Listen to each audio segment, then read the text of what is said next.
I've been following your career probably 15, 20 years, and it really always cracked me up how you were this punk rock guy, yet you had your moment where, you were kind of a mainstream advice giver to the masses. But it seems like you finally found your peace and your path. Is that something that you've realized as well? Wow, that's a really good question. Yes, absolutely. I think, when you start out doing anything, you're trying to create an identity based on, I believe, who it is you think you are, or who it is you'd like to be, or have the way you'd like the world to perceive you. And some of it is true, and some of it is, artifice, because we're all just ultimately people. But then your career, if you're genuine, goes in a direction that that makes sense to it.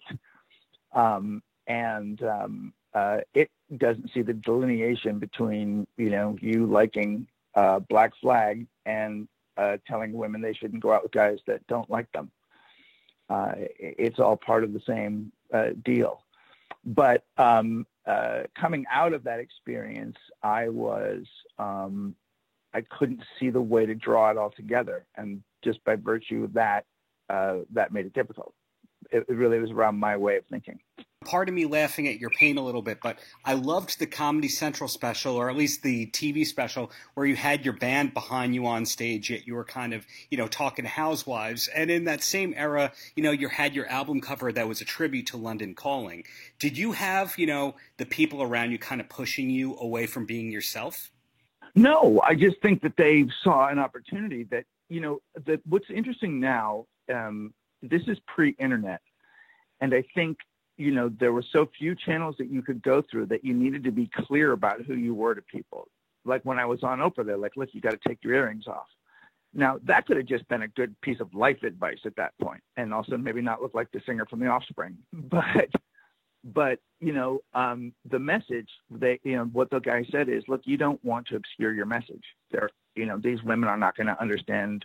They're not going to care about this thing that really,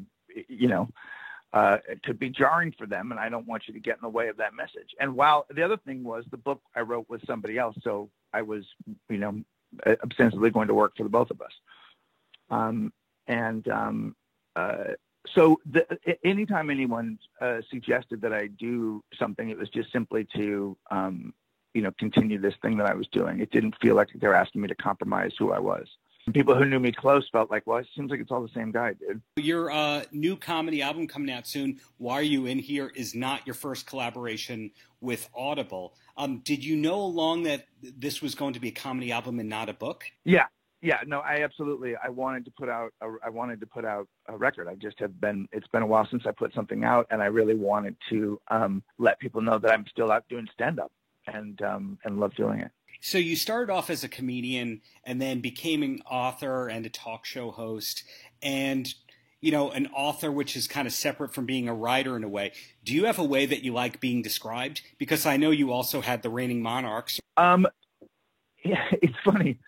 It depends on what form I'm filling out, Yeah, I think I like being known as a comedian, I think, first, because I think everything stems from there. My desire to make people laugh is a way to get to know people and my way of communicating. So whatever the message is, hopefully there's a sense of humor around it. So yeah, so comedian usually is the way I like to be defined.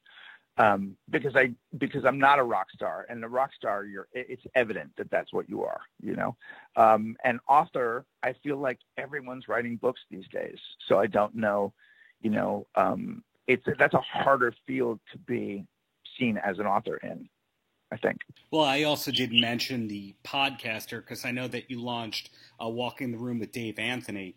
And also, you've been prolific in terms of being a guest on other people's podcasts. But what I wanted to get at also is, with all these projects that you have going on, I'd imagine that not all of your fans on each of these projects is aware of everything you do. No, I don't think my family's aware of everything I do. I mean, one of my greatest joys at this moment is that I do a 1-minute candy review in my attic on Instagram called Lonely Dosed Addict Stay-at-Home Candy Review. Where really it's not so much I'm reviewing candy, but shouting at the candy corporations for their greed. It's just bizarre. But I find the way the world operates now is what content do you have? What would you like to do? I think it's hard to just be one thing. And lucky are those that get to be Bill Burr or, anybody who can sort of just find this one area to occupy. When you're writing just material in general, do you know outright this is for a book, or this is for me as a comedian, or this is me for an Instagram post? Well, it's funny. For comedy, it usually, I'll have an experience and I'll jot it down on a piece of paper. I'll just put it in my notes on my phone. I'll have something will happen with one of the girls and I'll write that down. And I'll know that's definitely meant for stand-up.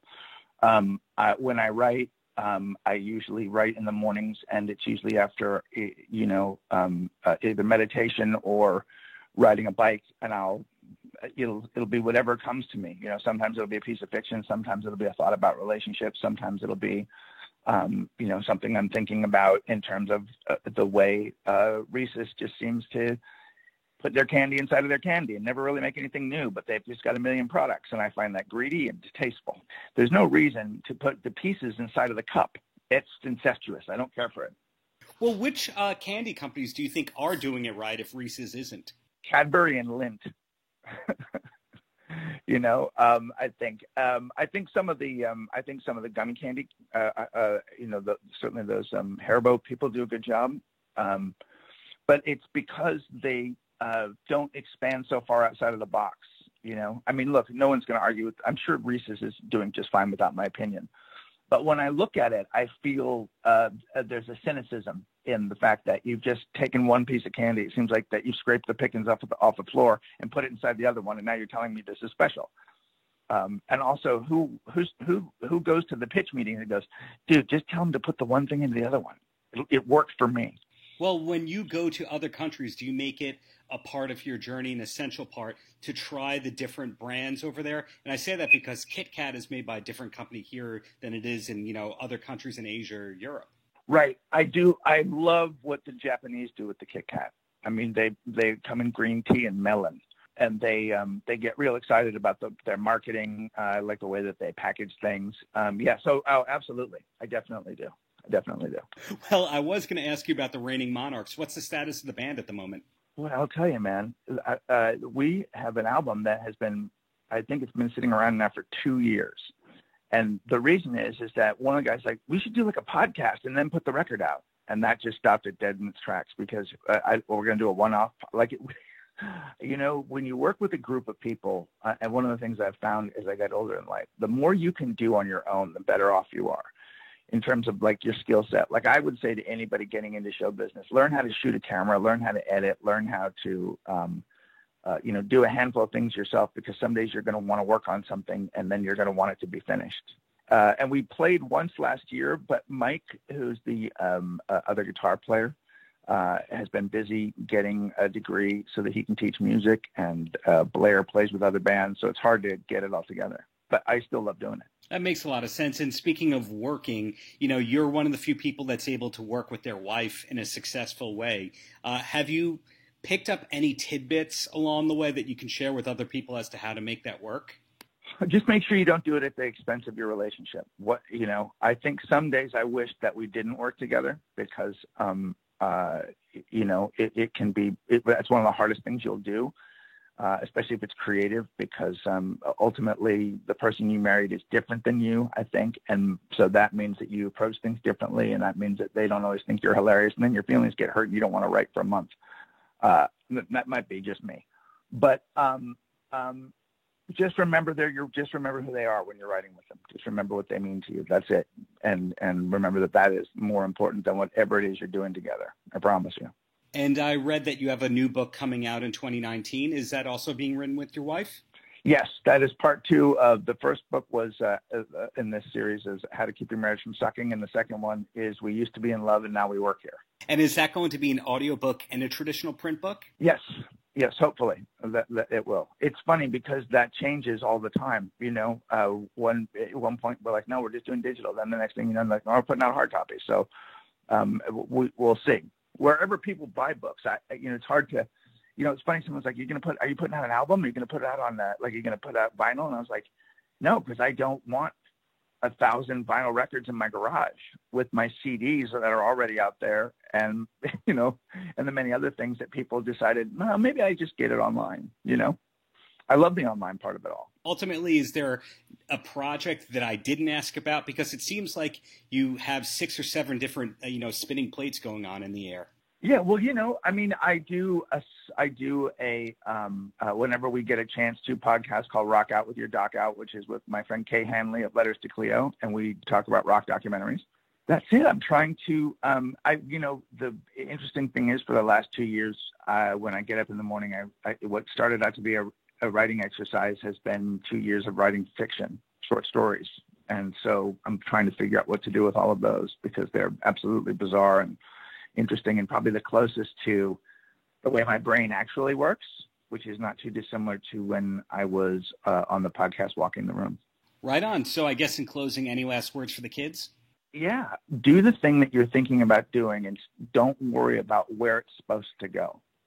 It will find itself. I really have found if you keep your head down in your ideas, no matter how strange they are, and you just stick with it, people will get it eventually. And our biggest problem is we're always being told to set goals and look ahead and all that stuff. And while I think that's an okay thing to have those things in the back of your mind, it's sort of where you'd like to be, the work will ultimately get you there. And when people see you working, they will respond to it.